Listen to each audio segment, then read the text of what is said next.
Hello everyone, welcome to Learner Bee. I am Shivani Chauhan. इस video में हम लोग देखेंगे क्लास 8 मैथ्स की जो बुक है उसका चैप्टर 3 अंडरस्टैंडिंग क्वाड्रिलेटरल के बेसिक्स। ये हमारे बेसिक्स की वीडियो है और जो चैप्टर की सारी एक्सरसाइज है ना हमारी, मतलब जो एक एक हर क्वेश्चन को अच्छे से एक्सप्लेनेशन जो है वो हमारा चैनल है लर्नर बी।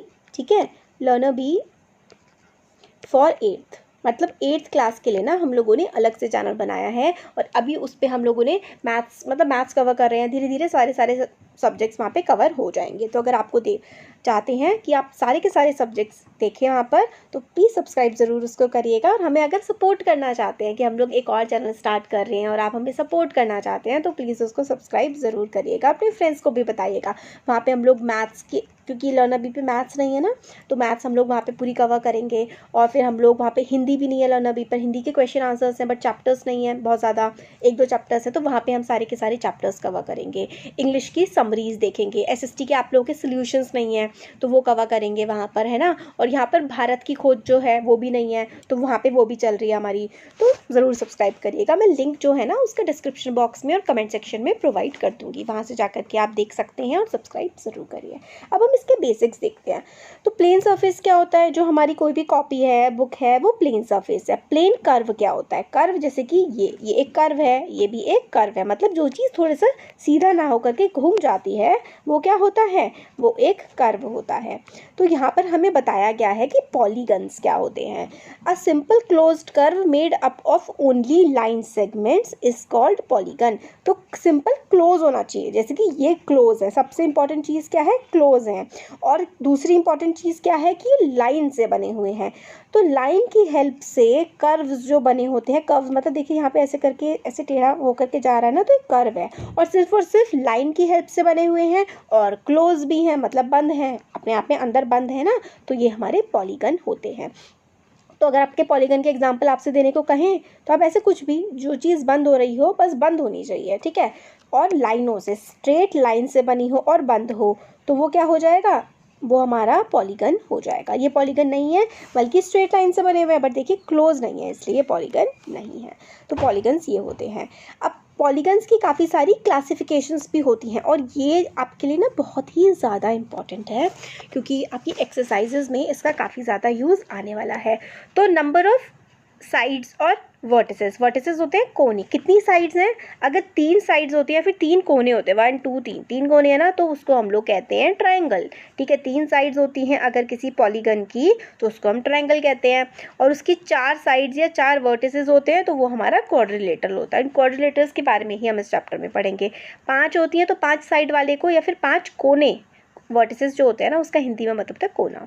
तो देखिए 1 2 3 4 5, 5 कोने हैं, तो 5 कोने, 5 वर्टिसेस या 5 साइड वाले को, पॉलीगन को हम लोग क्या कहते हैं? पेंटागन। 6 साइड वाले को हेक्सागन, 7 साइड वाले को हेप्टागन। आपको नहीं याद करना पड़ेगा क्योंकि क्वेश्चंस में इनका यूज़ आ रहा है। ठीक है, 7 वाले को हेप्टागन, 8 को ऑक्टागन, 9 वाले को नोनागन, फिर 10 वाले को डेकागन, और इसी तरीके से हम लोग आगे चलते जाते हैं, गौन करके लगाते जाते हैं। ठीक है, तो आपके लिए वैसे इतना इंपॉर्टेंट नहीं है, आपके लिए 10 तक ही आपके काम आएंगे, उसके आगे आपके कभी काम नहीं आएंगे। 3 को ट्रायंगल, 4 को कोऑर्डिनेटर, और इस तरीके से आगे आपको ये टेबल थोड़ा सा याद करना पड़ेगा। ठीक है, अब डायगोनल्स क्या होते हैं? डायगोनल्स भी आप लोग देखते आ रहे हैं। ये देखिए, ये क्या है? ये एक रेक्टेंगल है। इस कोने से इस कोने को जो लाइन जोड़ती है ना, ये 2 कोनों को जोड़ने वाली लाइन या फिर 2 वर्टिसेस को जोड़ने वाली जो लाइन होती है किसी भी पॉलीगन के, पॉलीगन सब होते हैं, ट्रायंगल, रेक्टेंगल, ये सारे के सारे क्या है? पॉलीगन्स हैं। और पॉलीगन के जो अपोजिट वर्टिसेस को जोड़ने वाली लाइन होती है ना, उसको हम लोग क्या कहते हैं? उसको हम लोग डायगोनल कहते हैं। तो देखिए, ये इस कोने से इस कोने है ना, अलग अलग कोनों को जोड़ रही है, तो ये हमारी हो गई डायगोनल। अब इंटीरियर और एक्सटीरियर क्या होता है? बहुत सिंपल है भाई, जो चीज़ अंदर है वो इंटीरियर और जो चीज़ बाहर है वो एक्सटीरियर। अब कॉन्वेक्स एंड कॉनकेव पॉलीगन। तो कॉन्वेक्स पॉलीगन्स क्या होते हैं और कॉनकेव पॉलीगन्स हमारे क्या होते हैं, ये भी चीज़ इंपॉर्टेंट है।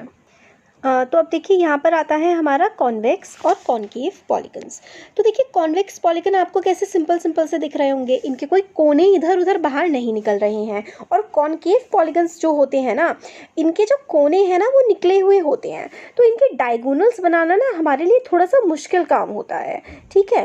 तो जिनके मतलब डायगोनल्स बिल्कुल हम लोग स्ट्रेट लाइन से ईजिली बना सकते हैं, वो हमारे जो है वो कॉन्वेक्स पॉलिनोमियल्स होते हैं। और जिनके इस तरीके से बाहर की तरफ, जैसे कि ये पूरी एक फिगर होती है बट इसके बाहर की तरफ देखिए कैसे बाहर की तरफ कोने, इस तरीके से बाहरों की तरफ कोने निकले हुए होते हैं, वर्टिसेस निकले हुए होते हैं, तो वो हमारे होते हैं कॉनकेव, ठीक है। देखिए केव गुफा जैसी बन रही है, बाहर की तरफ जा करके गुफा जैसी बना रहे हैं अलग से, मतलब नीचे से इनका कोई रिलेशन नहीं है, एक अलग ही सी गुफा सी बना देते हैं, ठीक है। मतलब जिसके अंदर कुछ जा सकता है ना। बाहर की तरफ से आप ऐसे एरो मारेंगे तो एरो अंदर घुस जाएगा। तो इस तरीके की जो शेप्स होती हैं ये हमारी कॉनकेव पॉलीगन्स होते हैं। तो देखिए polygons that are convex have no portion of their diagonals on their exteriors और the line segment joining two different points, ठीक है। तो बाहर की तरफ नहीं जाता है कोई भी इनका डायगोनल बाहर की तरफ बिल्कुल भी नहीं जाएगा, किसका, कॉन्वेक्स का। बट कॉनकेव का डायगोनल देखिए कैसा टेढ़ा टेढ़ा बाहर की तरफ डायगोनल इनका निकल के जा रहा होता है, ठीक है। देखिए ये देखिए बाहर की तरफ इनका डायगोनल निकल के जा रहा है। अभी देखिए इसका डायगोनल बनाना कितना मुश्किल है ना। तो जिनका आप समझ लीजिए जिनका ईजिली डायगोनल बन जाए वो तो अपने कॉन्वेक्स है, और डायगोनल बनाना मुश्किल काम हो तो कॉनकेव है, और जिनके कोने कोने से निकले होते हैं वो हमारे कॉनकेव पॉलीगन्स होते हैं। अब आता है रेगुलर एंड इरेगुलर पॉलीगन्स। अब इसमें दो चीज़ें इंपॉर्टेंट हैं।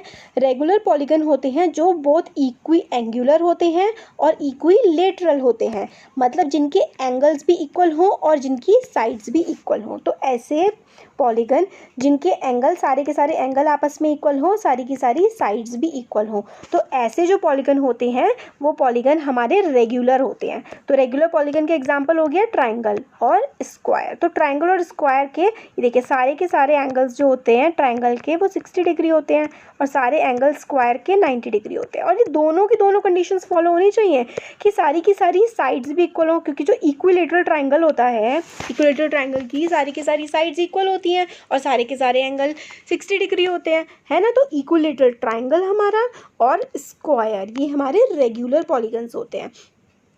और अगर मतलब साइड्स भी अलग हो और एंगल्स भी अलग हो, दोनों चीज़ें अलग हो तो क्या हो जाएगा, इरेगुलर पॉलीगन। अब देखिए रेक्टेंगल का एग्जांपल, रेक्टेंगल के सारे एंगल्स तो सेम है, तो मतलब ये हमारी एंगुलर वाली प्रॉपर्टी तो रेगुलर की फॉलो कर रहा है, बट इसकी साइड सारी इक्वल नहीं है, तो ये इरेगुलर पॉलीगन हो जाएगा। रेगुलर पॉलीगन होने के लिए आपके सारे एंगल भी सेम होने चाहिए और सारी साइड्स भी सेम होनी चाहिए। तो इक्विलेटरल ट्राइंगल और स्क्वायर एक रेगुलर पॉलीगन है, ठीक है। और देखिए ये रेगुलर पॉलीगन है, इनके सारे के सारे एंगल भी सेम है और इनकी सारी की सारी साइड्स भी क्या हैं, सेम है।